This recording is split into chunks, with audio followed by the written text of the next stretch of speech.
Hello everybody, it's Sana, and today I'm very happy to bring you my first acrylic time-lapse painting.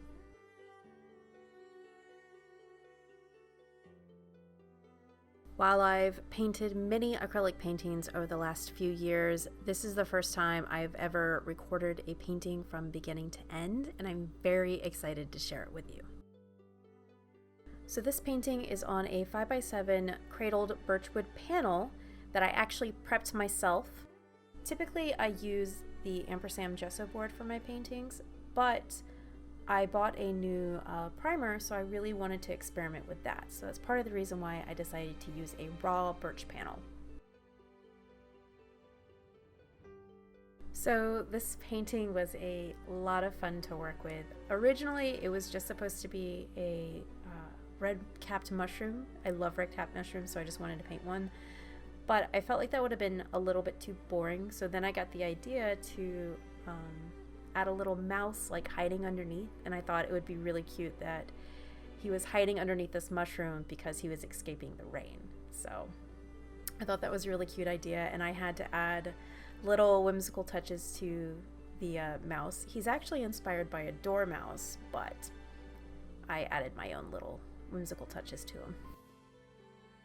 So one of my main goals for this piece was to keep the background really loose. Sometimes I'm really bad about trying to control every single aspect of the painting, and I really wanted the background just to be very soft and painterly. So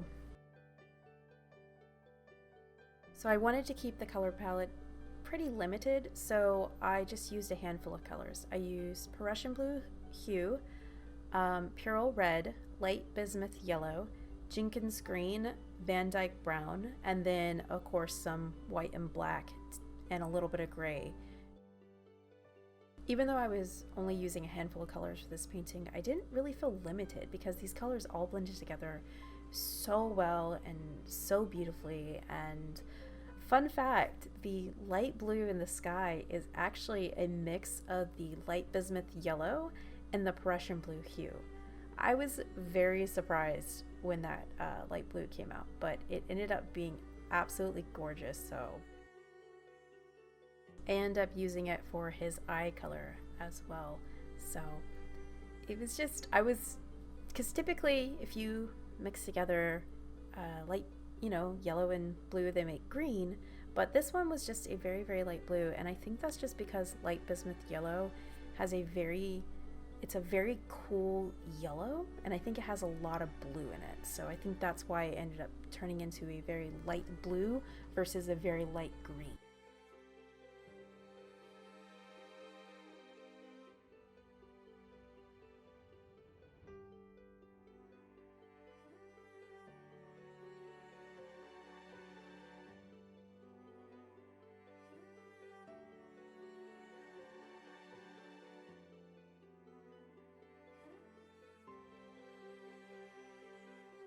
Though the color palette of this piece is predominantly cool, I will say it does have a good balance of warm colors in it, and that's thanks to the Van Dyke brown, because it really warmed up anything that I mixed into it. So for example, I mixed in the light bismuth yellow with it to create the brown of the mouse, and it made this beautiful warm tan color. And then for the grass, I ended up mixing in the Jenkins green and the Van Dyke brown, and it made this really beautiful, like warm, earthy green. So I tend to like colors that can lean either one of those ways, either warm or cool. For example, like the Purell red can also lean warm or cool depending on what you mix in. So mixing in a warm yellow will give you a beautiful warm orange, but then you can also use Viridian green to desaturate the Purell red, and it'll give you this really cool, deep, purpley blue. It's a very versatile red, and it's one of my favorites.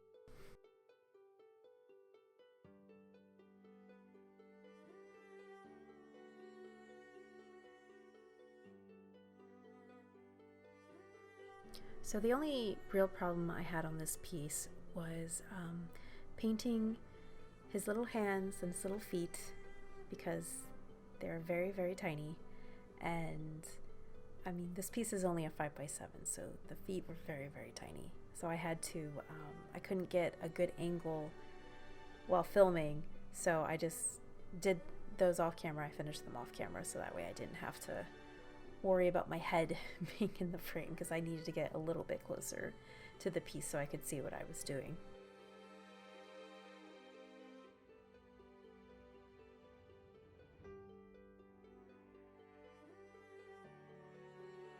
One thing I really like to do in my paintings is to paint texture. And I don't mean like painting impasto, you know, literally building up paint texture. I'm talking about painting in texture itself, using shadows and highlights to give life and dimension to my pieces. So like, for example, with the little mouse, I added the little hairs on the edge of him, and it just it brings it up to another level, and it just makes him feel so alive. And even though I don't paint realistically, I still really like my paintings to have life in them, and adding that little bit of texture just really helps to make them feel alive and like a living, breathing, like a tangible object.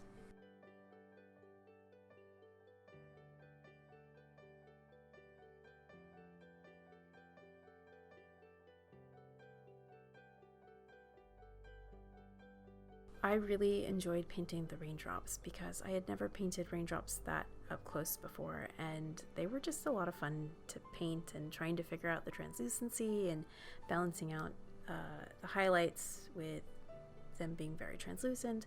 That was a lot of fun to figure out, and also trying to make the mushroom look wet. That was interesting. That was a lot of fun. Like, I had never done that before. Like, make a mushroom look wet.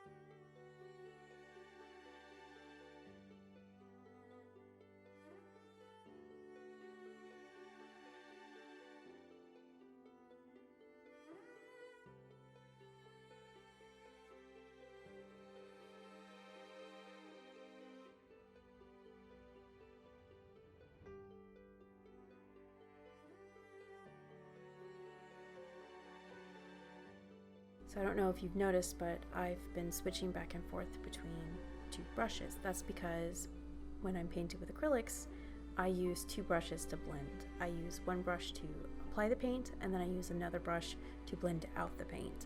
And the reason for this is because acrylics do dry very fast, and even though I use a retarder, when you use a very absorbent surface like wood, and this was especially absorbent because the primer that I was experimenting with was called an absorbent ground, you want to have that extra brush handy so that way your paint just doesn't dry. Because even though with a retarder it'll take a couple extra minutes to dry, since I use such thin washes of paint, they dry even quicker. So going back and forth between two brushes is very helpful. And one of my favorite brushes to blend out with, especially with working within the raindrops, is a very soft round brush. This is a number 2 round brush from Trekell. It's from their limited edition Black Teclon line. I also find working in small sections helps when you're trying to get a smooth blend with acrylic paints. It just helps you to control the paint a little better and don't feel quite as rushed to get everything blended in one go. And layering is also extremely important when it comes to blending out acrylics. So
Alrighty, I hope you have enjoyed this little acrylic painting time lapse. I'm really happy I finally was able to share one.